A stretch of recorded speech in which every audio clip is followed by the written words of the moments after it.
പെന്തക്കോസ്ത് സമൂഹത്തിൽ ഏറ്റവും കൂടുതൽ പക്കാ ദരിദ്രരാണ്. അതും തിരുവനന്തപുരം ജില്ലയിലാണ് കൂടുതൽ. അപ്പം നിങ്ങൾ ചോദിക്കും, സമ്പന്നരില്ലേ? ഉണ്ട്. കുടുംബപരമായിട്ട് ആസ്തിയുള്ളവർ, തട്ടിച്ചും വെട്ടിച്ചും സുവിശേഷത്തിൽ കള്ളക്കളി നടത്തിയുണ്ടാക്കിയവർ, അധ്വാനിച്ചുണ്ടാക്കിയവരുണ്ട്, നേരെ ചൊവ്വ ഉണ്ടാക്കിയവരുണ്ട്. പക്ഷെ അത് കുറച്ചു മാത്രമാണ്. ഞാൻ തുറന്ന സത്യമാണ് പറയുന്നത്. ഏറ്റവും കൂടുതൽ പക്കാ ദരിദ്രരാണ്. 50 വർഷത്തോളം ഇതിനകത്ത് കിടന്ന് പാരമ്പര്യ സഭകളിൽ നിന്ന് കാര്യങ്ങൾ പഠിച്ച് ഞാൻ തുറന്നു പറയുന്നു, ചിലരതിനെ അകത്തു വച്ചുകൊണ്ട് ബുദ്ധിയായിട്ട് ജീവിക്കുന്നു എന്നേ ഉള്ളൂ. നിങ്ങളുടെ രക്ഷയ്ക്കും നിലനിൽപ്പിനും വേണ്ടി, ദാരിദ്ര്യത്തിൽ നിന്ന് പുറത്തു വരാൻ വേണ്ടിയൊക്കെയാണ് ഞാൻ ഈ കാര്യങ്ങൾ തുറന്നു പറയുന്നത്. ചിലർ തുറന്നു പറയാത്തത് നിങ്ങൾ നശിക്കാൻ വേണ്ടിയാണ്. അപ്പോൾ നമുക്കിതിനകത്ത് ചില കാര്യങ്ങളൊന്ന് ഗ്രഹിക്കാം. ഒന്നാമത്തെ കാര്യം ഞാൻ നിങ്ങളടുത്ത് പറയട്ടെ. ഇങ്ങനെ ഉണ്ടെന്ന് നിങ്ങൾ എങ്ങനെ പറയാൻ കഴിയും? അതൊരു ചോദ്യം കാണുമല്ലോ നിങ്ങൾക്ക്. ഒരു പാസ്റ്റർ എടുത്ത് നോക്ക്. കടം വാങ്ങിച്ചാൽ തിരിച്ചു കൊടുക്കാൻ കഴിയുന്നില്ല. ഇവിടെ നിന്ന് മറിച്ച് അവിടെ നടത്തുന്നു, അവിടെ നിന്ന് മറിച്ച് ഇവിടെ നടത്തുന്നു. നിങ്ങൾ അതിനകത്ത് കയറി നോക്ക്, ഉള്ളിൽ വെറും ശൂന്യത. കംപ്ലീറ്റ് കടക്കെണിയും കടം വാങ്ങിച്ച് മറിച്ചും അവസാനം ഒളിച്ചു നടക്കുന്ന ഗതികേട്. പല ശുശ്രൂഷകന്മാരുടെ അവസ്ഥകളാണത്. ഒരു വിശ്വാസി നോക്ക്, എന്തെങ്കിലുമൊക്കെ പ്രസംഗങ്ങൾ കേട്ട് അവിടെ നിന്ന് മറിച്ച് ഇവിടെ കൊടുത്ത്, ഇവിടെ നിന്ന് മറിച്ച് അവിടെ കൊടുത്ത്, അടയ്ക്കാൻ ലോൺ എടുക്കുന്നു, അടയ്ക്കാൻ പറ്റുന്നില്ല. പിന്നെ അതിൻ്റെ പുറത്തുള്ള ആവേശങ്ങൾ കൊണ്ടൊക്കെ കൈയടിക്കുന്നതൊക്കെ കാണുമ്പോൾ ദൈവം ഇവരെ കൂടെ ഇരിക്കുന്നതൊക്കെ തോന്നും. പക്ഷേ നാട്ടിൽ തന്നെ നോക്ക്, വാങ്ങിച്ച തിരിച്ചു കൊടുക്കാത്ത ജനം എന്നൊക്കെ ഒരു മുദ്ര കുത്തുന്നൊരനുഭവം. ഇത് കേൾക്കുമ്പോൾ തന്നെ അവർ പോയ ശേഷം ദരിദ്രരായില്ലേ എന്നല്ലേ വരുന്നത്. മൂന്നാമത്തെ ഒരു കാര്യം, ഈ ഒരു കുടുംബത്തെ നിങ്ങൾ എടുത്ത് നോക്ക്. വേണ്ടുമണ്ണ വിദ്യാഭ്യാസമില്ല. മാതാപിതാക്കൾക്ക് മക്കളെ വിദ്യാഭ്യാസത്തിലേക്ക് എത്തിക്കാനുള്ള വെളിച്ചമില്ല. ഇനി ഒരു ജോലിയിലെത്തുന്നില്ല. ഒരു കാലഘട്ടം കഴിയുമ്പോൾ ഈ മക്കൾ കിടന്ന് തെണ്ടിത്തിരിയുന്നത്, അവസാനം ഗതിമുട്ടി ബൈബിളും കക്ഷത്തിരക്കി ഭിക്ഷാടനം നടത്തി ആ ലെവലിൽ എത്തപ്പെടുന്നു. കാര്യം അടിസ്ഥാനപരമായിട്ടുള്ള വിദ്യാഭ്യാസങ്ങൾ കിട്ടുന്നില്ല. അടുത്തൊരു കാര്യം, വിവാഹത്തോടെ ചിലർ തകർന്ന് തരിപ്പണമായി. ചോദ്യങ്ങൾ ചോദിക്കാൻ ഒരുപാട് പേരുണ്ട്. എന്തുകൊണ്ട് ഇവരുടെ യേശു എവിടെ പോയി? ഇവർക്കെന്ത് സംഭവിച്ചു? ചൊവ്വേ നേരം നല്ല വിവാഹം കിട്ടാത്തത് കൊണ്ട് മനസ്സിലാവുന്നുണ്ട്. തമിഴ്നാട്ടിൽ നിന്ന് കണ്ടെത്തി എടുക്കേണ്ട അവസ്ഥകൾ, അതും പിന്നെ ഭാഷാപരമായിട്ട് ആശയവിനിമയത്തിൻ്റെ തകരാറ്, കുടുംബങ്ങൾ പൊളിയുന്നു. ചിലർ അതായത് അകപ്പെട്ടു എന്ന് പറഞ്ഞുകൊണ്ട് പിന്നെ പോയല്ലോ എന്നുള്ള നിലവാരത്തിൽ പിന്നെ പുറത്ത് പറയാതെ പോകുന്നവരൊക്കെ ഉണ്ട്. ചുരുക്കി പറഞ്ഞാൽ ഭിക്ഷാടനങ്ങൾ നടത്തുന്നവരെ പോലെയാണ്. ഞാനിതൊക്കെ തുറന്ന് കാണിക്കുന്നതിൻ്റെ പ്രധാന കാര്യം, ഇനിയെങ്കിലും ചില ശുശ്രൂഷകന്മാർ തിരിച്ചറിയണം. ഇനിയെങ്കിലും ചില വിശ്വാസികൾ തിരിച്ചറിയണം. ഉള്ളു തുറന്ന് ആരും ഇതൊക്കെ തുറന്ന് പറയില്ല. ഏലിയാവിൻ്റെ കാക്ക ഇതോ ഇറങ്ങി വന്നു, കാക്കയെ കൊണ്ട് പോഷിപ്പിക്കുന്നവൻ ഇതോ ഇറങ്ങി വന്നു. ഇതാക്കാണ് ഈ കാക്ക പ്രയോജനം വന്നത്. ഈ പ്രസംഗിക്കുന്നവൻ്റെ വീട്ടിലല്ലേ കാക്ക വരുന്നത്. നിങ്ങളുടെ പൈസകളെല്ലാം കൊണ്ട് ഇട്ട് കൊടുക്കുമ്പോൾ അവൻ്റെ വീട്ടിൽ കാക്കകൾ കറന്നു വരികയാണ്. അവൻ ആ പൈസ കൊണ്ട് ആഡംബരത്തിൽ ജീവിക്കുന്നു, അവൻ സുഖിക്കുന്നു. അവൻ്റെ മക്കൾക്ക് ഒരു വിധത്തിലും ദോഷം വരുന്നില്ല. അവൻ വിദ്യാഭ്യാസത്തിൻ്റെ അങ്ങേറ്റം ചെയ്യിപ്പിക്കുന്നു. ആരെ കാശുകൊണ്ട്? നിങ്ങളുടെ കാശുകൊണ്ട്. നിങ്ങളുടെ വിദ്യാഭ്യാസത്തിൻ്റെ താഴെ അറ്റത്തിൽ കിടന്ന് തെണ്ടിത്തിരിഞ്ഞ് തിന്നുന്നു. കണ്ണു തുറക്ക്, കണ്ണു തുറക്ക്, കണ്ണു തുറക്ക്. ഇതിനകത്ത് കിടന്നിട്ട് ഞാൻ അനുഭവത്തിന് വിളിച്ചതിൽ നിങ്ങളുടെ കണ്ണു തുറക്കാൻ പറയുകയാണ്.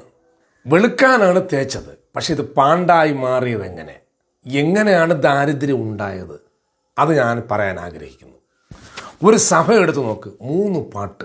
3ാമത്തെ പാട്ടിൽ ചന്തി തല്ലി തല്ലി ആത്മാവിൽ നിറയുന്നതാണ് കൊച്ചുനാളുകൾ ഞാൻ കണ്ടു കിടക്കുന്നത്. എന്നിട്ട് കുറേ സാക്ഷ്യം, കുറേ സമയം അവിടെ പോകും. പിന്നെ ദശാംശം ഭയപ്പെടുത്തൽ ടൈം. അതിനുശേഷം അവർ നിൽക്കുന്ന പ്രസ്ഥാനത്താണ് പ്രസംഗിക്കുന്നത്. TPM പെന്തക്കോസ്തിലൂടെ സ്വർഗത്തിൽ പോകാം. ചർച്ച് ഓഫ് ഗോഡാണ് ശരിയായ അടിസ്ഥാനം. യേശുവാണ് ശരിയായ അടിസ്ഥാനം. ഇങ്ങനെ അതിൻ്റെ ഉറപ്പിക്കലും, ആ സഭ വിട്ടു പോയാൽ ശാപം വരും, പഠിപ്പിക്കലും. പിന്നെ കഥാപ്രസംഗം, സഭാപ്രസംഗം, കഥാപ്രസംഗം. അവസാനം വ്യക്തിക്ക് യേശുവിനെ കിട്ടുന്നില്ല. ഏറ്റവും പ്രധാനപ്പെട്ട കാര്യം, ഈ ശുശ്രൂഷകന്മാർ യേശു ക്രിസ്തുവിനെ നിർവ്യാജ മനസാക്ഷിയോടെ, നിഷ്കളങ്ക ഹൃദയത്തോടെ പ്രസംഗിക്കാത്തതാണ്. നിങ്ങൾ ദാരിദ്ര്യത്തിലായതിൻ്റെ ഏറ്റവും പ്രധാന കാരണം. നിങ്ങൾക്കറിയില്ല സത്യം. രണ്ടാമത്തെ കാര്യം, വിശ്വാസത്തിൻ്റെ പേരിൽ പ്രസംഗിക്കുന്നത് മോഹത്തെയാണ്. മോഹം ഗർഭം ധരിക്കുന്നു. ഒരു തുണിക്ക് മറുതുണിയില്ലാതെ ജീവിച്ച ഇന്ന് ഞാൻ ഇട്ടിരിക്കുന്ന ഷർട്ട് 2500, 5000 രൂപ. അപ്പോൾ യേശുവിൽ വന്നാൽ 5000 രൂപയുടെ ഷർട്ടിടാം. യേശുവിൽ വന്നവൻ ഇതാ 18 രാജ്യങ്ങളിൽ പോയി. അപ്പോൾ യേശുവിൽ വന്നാൽ 18 രാജ്യങ്ങളിൽ പോയി നിനക്ക് അടിച്ചു പൊളിക്കാം. യേശുവിൽ വന്നവൻ അങ്ങനെയാണ് ഇങ്ങനെ. അപ്പം മോഹത്തെ ഗർഭം ധരിച്ചു ഇല്ലാത്ത കാശുണ്ടാക്കി വണ്ടിയെടുക്കുക. മോഹത്തെ ഗർഭം ധരിച്ച് പണ്ട് PG വർഗീസ് മാസ്റ്റർ പറഞ്ഞ കേട്ടിട്ടുണ്ടോ? കസേര ഗർഭം ധരിക്കുക, വീട് ഗർഭം ധരിക്കുക, വണ്ടി ഗർഭം ധരിക്കുക, ഒരു സ്ത്രീയെ ഗർഭം ധരിക്കുക എന്ന് പറഞ്ഞ പോലെ മോഹത്തെ ഗർഭം ധരിപ്പിച്ചിട്ട് അത് നിവർത്തീകരിക്കാൻ പറ്റാതെ വണ്ണം ലോൺ എടുത്തും കടമെടുത്തും കുപ്പക്കുഴി ചെന്ന് ചാടിച്ചിട്ട് ഇവർ രക്ഷപ്പെടുന്നു. പക്ഷേ ഏലിയാവിൻ്റെ കാക്ക അവരെ വീട്ടിൽ പറന്നു കയറും. നിങ്ങളുടെ കാശല്ല അവരെ വീട്ടിൽ പറന്നു കയറുന്നു. അവരെല്ലോ സമ്പന്നരാണ്, നീയോ ശുഷ്കിച്ചു പോകുന്നു. ഇതാര് തുറന്ന് പറയും? ഇതിനടുത്തൊരു കാര്യം എന്ന് പറഞ്ഞത്, ഏറ്റവും കൂടുതൽ പെന്തക്കോസ്തൽ ദാരിദ്ര്യത്തിൻ്റെ വേറൊരു കാരണം മടിയന്മാരാണ്, അലസന്മാരും ജോലി ചെയ്യാൻ അറിയാത്തവരും. അല്ല, ഒരു കാലഘട്ടം കഴിഞ്ഞിട്ട് അവർക്ക് ചെയ്യാനുള്ള ആ ത്രാണി വരുന്നില്ല. ചൊട്ടയിലെ ശീലം ചുടലവർ. ഇത് ചെയ്യേണ്ട ഉത്തരവാദിത്തമാർക്കാണ്? പാസ്റ്റർമാർക്കാണ്. 1 തെസ്സലോനിക്കർ 3:10 നിങ്ങൾ കേട്ടിട്ടുണ്ടോ ഈ വാക്യം? വേല ചെയ്യാത്തവൻ തിന്നരുത്. പൗലൂസിൻ്റെ പ്രസ്താവനയാണ്. നിങ്ങളിൽ ചിലർ ഒട്ടും വേല ചെയ്യാതെ ജീവിക്കുന്നുവോൽ ഞാൻ നിങ്ങളോട് പറയുന്നു, മനസ്സിലാവുന്ന സാവധാനത്തിൽ അഹോവൃത്തി കഴിച്ച് ഉപജീവനം കഴിക്കണം. തിമത്യോസിന്റെ ലേഖനത്തിൽ പറയുന്നു, മനസ്സിലാവുന്ന സ്വന്തം കുടുംബത്തെ കരുതാത്തൻ അവിശ്വാസികളെ കാലത്തവൻ. കുടുംബത്തെ ഭരിക്കണം. അവിടെ രാജാവായിരുന്നു മാത്രമല്ല, ആഹാരം, പിള്ളേർക്ക് ആഹാരം, ഭാര്യയെ സംരക്ഷിക്കണം, എല്ലാ ഉത്തരവാദിത്വങ്ങളുണ്ട്. അപ്പോൾ നമുക്ക് വേല ചെയ്യാൻ മനസ്സില്ലെങ്കിൽ നമുക്ക് ആസ്തി ഉണ്ടാവുകയില്ല. മടിയന്മാരാണ്. നൂലിൽ കെട്ടിത്തരുമെന്ന് പറഞ്ഞുകൊണ്ട് പറവകൾ നോക്കുവിൻ, ആകാശത്തിലെ പറവകൾ നോക്കുവിൻ, അത് നോക്കുവിൻ, ഇത് നോക്കുവിൻ. മനസ്സിലാവുന്നുള്ളൂ? നമ്മളെ ആവശ്യമില്ലാത്ത ടീച്ചിങ്സിലൂടെ നമ്മളെ തകർത്ത് തരിപ്പണമാക്കി. സദൃശവാക്യം 22:19 നിലം കൃഷി ചെയ്യുന്നവന് ആഹാരം സമൃദ്ധിയായിട്ടുണ്ടാകും. ഒന്നുകിൽ നീ പഠിച്ച് ഒരു ജോലി കിട്ടാൻ വേണ്ടി ഇവരാരും നിങ്ങളെ പ്രൊമോട്ട് ചെയ്യില്ല. അങ്ങനെ നീ നിൻ്റെ നല്ല സമയം ഇവരെ കൂടെ കിടന്ന് നീ നശിച്ചതിന് ശേഷം ഗതി കിട്ടുമ്പോഴാണ് കണ്ണു തുറക്കുന്നത്. കാര്യമില്ല. ഒന്നുകിൽ മനസ്സിലാകുന്നുണ്ടോ? നിലം കൃഷി ചെയ്ത് ആഹാരം സമൃദ്ധിയായിട്ടുണ്ടാകും. കൈകളുടെ അധ്വാന ഫലം ഉണ്ടാക്കുക. നിസ്സാരന്മാരെ പിൻചെല്ലുന്നവർ വേണ്ടുവോളം ദാരിദ്ര്യം അനുഭവിക്കും. നിസ്സാരന്മാരെ പിൻചെല്ലരുത്. അതായത് കാര്യഗ്രാഹ്യമില്ലാത്തവൻ, പരിജ്ഞാനമില്ലാത്തവൻ, ജ്ഞാനമില്ലാത്തവൻ, കണ്ണു തുറക്കാത്തവൻ, മാതൃകയില്ലാത്തവൻ, പൗലൂസിനെ പോലെ മാതൃകാ ജീവിതം തുറന്നു കാണിക്കാത്തവനെ പിൻചെല്ലരുത്. അവനിലുള്ളതെല്ലാം നിന്നിലും പതിഞ്ഞുകൊണ്ടിരിക്കും. നീ കണ്ടുപഠിക്കുന്നതും കേട്ടുപഠിക്കുന്നതും എല്ലാം ക്രിസ്തുവിൻ്റെ വചനാടിസ്ഥാനത്തിലായിരിക്കണം. മനസ്സിലാകുന്നുണ്ടോ? മനസ്സിലാവും? കൊച്ചുപ്രായത്തിൽ കുട്ടികൾക്ക് പലതും അറിയില്ല. അവരിൽ കൺകണ്ട ദൈവമായിട്ട് കാണുന്നതും മാതാവും പിതാവുമാണ്. അവരുടെ നടപ്പ്, രീതി, സംസാരം എല്ലാം അവരെ സ്വാധീനിക്കും. ഇതുപോലെ പെറ്റിട്ടും പന്തിക്കോസ് പള്ളിക്കകത്ത് പെറ്റിടും കള്ളനും കൊള്ളക്കാരും ഉരുണ്ട് കളിക്കാരൻ്റെ തല്ലിപ്പൊളികളും ജോലി ചെയ്യാത്തവനും കുനിഞ്ഞ് കുപ്പയെടുക്കാത്തവൻ്റെയും പിറകെ വർഷങ്ങൾ കടന്ന് പിള്ളേർക്ക് 25 വയസ്സ് കഴിയുമ്പോൾ പിള്ളേർ തെണ്ടികളായിട്ട് മാറുകയാണ്. കാര്യങ്ങളറിയില്ല. അതുകൊണ്ട് ഒരു നല്ല മാതാപിതാക്കളിൽ നിന്ന് പാഠം കിട്ടിയില്ലെങ്കിൽ വേണ്ട. എനിക്കങ്ങനെ കിട്ടിയിട്ടില്ല.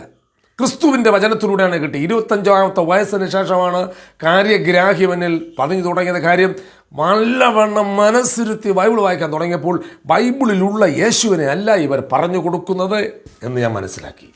നിങ്ങളുടെ ദാരിദ്ര്യത്തിന് മാറാൻ ഒരു പുതിയ കണ്ണ് തുറക്കട്ടെ. അധ്വാനിക്കാതെ നൂലിൽ കെട്ടി കിട്ടുകയില്ല. ഉണ്ട ഉരുട്ടി വെച്ചാൽ യേശുവിൻ്റെ നാമത്തിൽ അകത്തിറങ്ങുകയില്ല. എടുത്തു വയ്ക്കണം. മനസ്സിലാവുന്നല്ലോ? നൂലിൽ കെട്ടി തരുമെന്ന് പറഞ്ഞുകൊണ്ട് കാക്കകളെല്ലാം നൂലിൽ കെട്ടിക്കൊണ്ടുപോയത് അവരെ കാമ്പൗണ്ടിലാണ്. നിങ്ങൾക്കൊന്നും വന്നിട്ടില്ല. അടുത്ത് പെന്തക്കോസ്ത് അനുഭവത്തിൽ കിടക്കുന്ന പലർക്കും ജീവിക്കാൻ അറിയില്ല. കിട്ടുന്ന കാശിനെ ദൂർത്തടിക്കും, ദരിദ്രരാകുന്നു. മനസ്സിലാകുന്നുണ്ടോ? കരുതാൻ അറിയില്ല, പ്രൊട്ടക്റ്റ് ചെയ്യാൻ അറിയില്ല. ഇന്ന് എന്തെങ്കിലുമൊക്കെ കണ്ടെത്തും, വൈകുന്നേരം ബേക്കറി കയറി ആവശ്യം പോലെ വാങ്ങും, കിട്ടുന്ന കടകളിലെല്ലാം ചേർത്ത് തുണിയെടുക്കും. ടൂറടിച്ച് കുറേ തീർക്കും. നല്ല സമയത്തിൽ എന്തെങ്കിലുമൊക്കെ ചെയ്ത് വല്ല പാട്ട് പാടിയോ ഓർഗൻ വായിച്ചോ അല്ലെങ്കിൽ പ്രസംഗിച്ചോ എന്തെങ്കിലും മനസ്സിലാവുന്നില്ല. ഇതിൽ തന്നെ കാട്ടിക്കൂട്ടുന്ന പൈസ പോലെ നിലനിർത്താൻ കഴിവില്ലാത്തവരാണ്. അവസാനം തെണ്ടിത്തിരിഞ്ഞ് ഒരു കാലഘട്ടം കഴിയുമ്പോൾ കണ്ണുനീര് കുടിക്കുമ്പോൾ എന്നെപ്പോലുള്ളവൻ സത്യം തുറന്നു പറയാതെ മരിച്ചാലുള്ള അവസ്ഥ. ഞാൻ പറയുകയാണ്, മക്കളെ പറ്റി വളർത്തിയിട്ടുണ്ടെങ്കിൽ അവർക്ക് അടിസ്ഥാനപരമായിട്ട് കരുതാൻ പഠിക്കണം. വേല തിന്നാൻ കൊടുക്കാത്തവൻ കല്യാണം കഴിക്കരുത്. കുടുംബത്തിൽ സ്ത്രീധനവും അതും ഇതും നോക്കി നിൽക്കുന്നവന് അവന് പെണ്ണ് കൊടുക്കരുത്. പാസ്റ്റർമാരെ, ഞായറാഴ്ചയോ എപ്പോഴോ കിട്ടുന്ന സമയത്തിൽ വല്ലതും വെട്ടി തുറന്ന് പറഞ്ഞ് മനസ്സിലായിക്കോട്. ഇനിയുള്ള തലമുറകൾ വരട്ടെ, എങ്കിലും യഥാർത്ഥ സത്യം അറിയട്ടെ. നിങ്ങൾ പറയുന്ന അത് ക്രിസ്തു പഠിപ്പിച്ച വിശ്വാസം മോഹമല്ല. നിങ്ങൾ മോഹത്തിന് പ്രസംഗം. ക്രിസ്തു പഠിപ്പിച്ച വിശ്വാസം കാണുന്നത് താൽക്കാലികം, കാണാത്തതോ നിത്യം എന്നുള്ള വിശ്വാസമാണ്. അതാണ് പൗലൂസ് തെളിയിച്ചത്. മനസ്സിലാവുന്നുണ്ടോ? വിശ്വസിച്ചാൽ ദൈവത്തിൻ്റെ മഹത്വം കാണുമെന്ന് പറഞ്ഞുകൊണ്ട് കാറിനെ കിട്ടുമെന്ന് വിശ്വസിക്കാനല്ല, അമ്പിളി അമ്മ അവനെ കിട്ടുമെന്ന് വിശ്വസിക്കാനല്ല. ബൈബിൾ വായിച്ച് കാര്യങ്ങൾ ഗ്രഹിക്കാതെ എന്തുമാത്രം തലമുറകളെ നശിപ്പിച്ചു കഴിഞ്ഞു. കേൾപ്പാൻ ചെവിയുള്ളവൻ കേട്ടാൽ മതി, കണ്ണ് തുറക്കേണ്ടത് തുറന്നാൽ മതി. ദൈവം നിങ്ങൾ അനുഗ്രഹിക്കട്ടെ. ആമേൻ.